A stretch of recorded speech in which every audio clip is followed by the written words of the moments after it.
Today, I'm going to share what I would suggest students do in the week before their UCAT to score as high as possible and make sure that what you're putting forward on test day is the best that you can offer. Now, I think the first impression lots of people would have is how much can I realistically change in 1 week? And the answer is probably not that much. However, I guarantee you there's probably been some mocks you've done really, really well, and some mocks you've been wondering how you did so poorly. And technically, your ability is the same in both. You can do a mock on Monday and score in the 99th percentile, a mock on Tuesday and score in the 85th percentile. And you probably haven't actually dropped those percentiles in performance, but it was some test day factor, be it your timing or your stress or some factor that was going on. That was the difference. And that's what we can optimize and focus here. We can't take a 50th percentile student and make them score in the 99th percentile, but we can make sure that your percentile on test day reflects what percentile you actually deserve.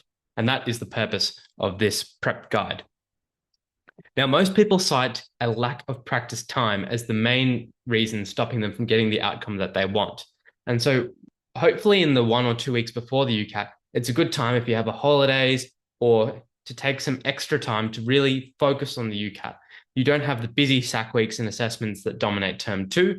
And now is the time to really get your foot down and do as much UCAT as possible and make sure that resources isn't your issue, make sure that practice time isn't your issue, and make sure lack of tutoring isn't your issue either. You should be at the peak of your powers, hopefully doing so well that you are not sure how to get any higher.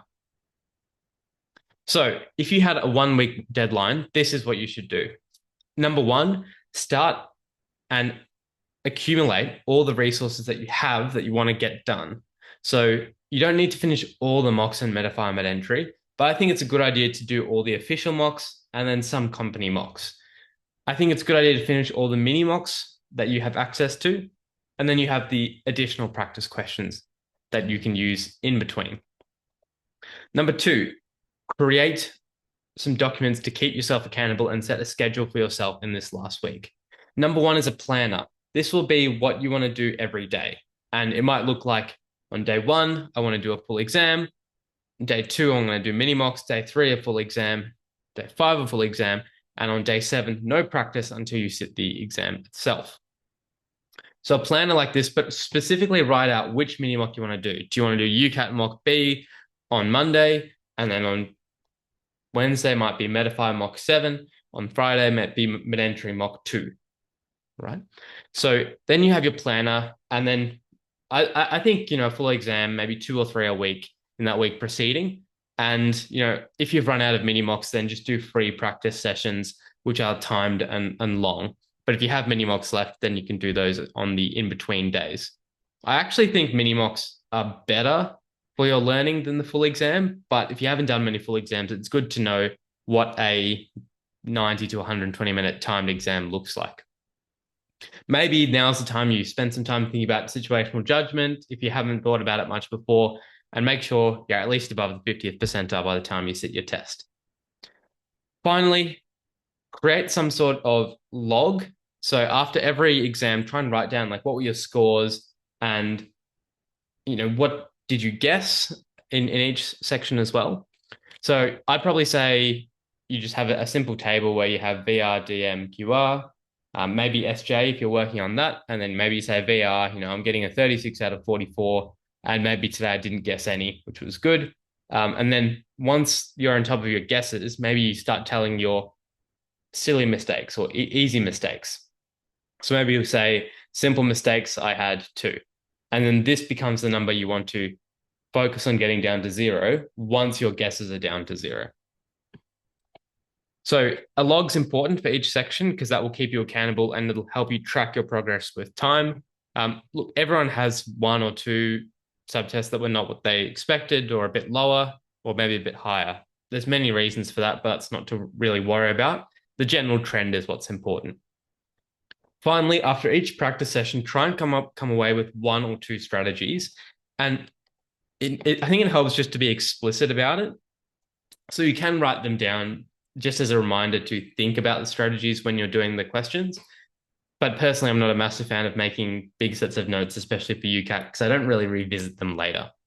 But I think it is important as you're reviewing the questions that you've done, you consciously try and think, what are some takeaways from this set that I can apply to my next set, which will help me in the future? So planner first, then as you do your practice, create a log and think of some strategies as well. I think lots of it also comes down to not only the scores that you've been getting on the Metafy, MedEntry, or other question banks, but also how you approach the actual exam. So I think it's worthwhile trialing out just a couple of breathing techniques or relaxation techniques for 5 minutes before some of your mocks, just to get you in that calm state before the exam itself, and to practice a couple of things you can do in those 1 minute breaks. Lots of people get really flustered as things start. And if you preempt that happening and have strategies to manage that, I think it's a good defense against the test day nerves that do come up. It's okay to be nervous. Everyone will get nervous, I think. But part of it is the pressure of the situation. Part of it is some excitement and the sort of risk of setting the test live. But I think the more full mocks you've done, it's quite similar in terms of the process, what the questions look like, the style of the question. And so you can take a great deal of confidence from that. And then just really try and calm yourself down on exam day as much as possible.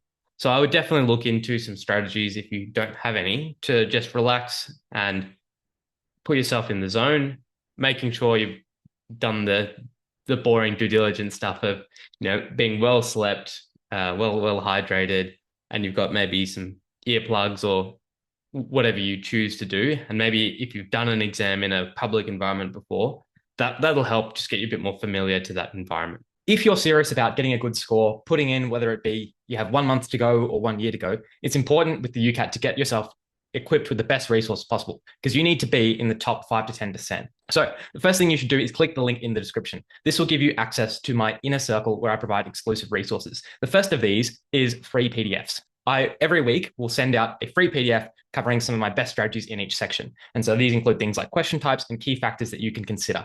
Additionally, by clicking out the link in the description, we can have a free one-on-one call where I give you my approach to practicing the UCAT and give you some advice and some free mentorship on how you can do well with this test and what it's like once you're in med. Furthermore, subscribe to the channel. I'm aiming for this to be the biggest area of free UCAT resources available, with videos, PDFs, and free calls. And so why not get your hands on these resources that have helped me and others get into med? Please do me a favor and share this with others if you found it helpful, and stay tuned for more videos on this channel. Thanks very much, guys. I'll see you next time.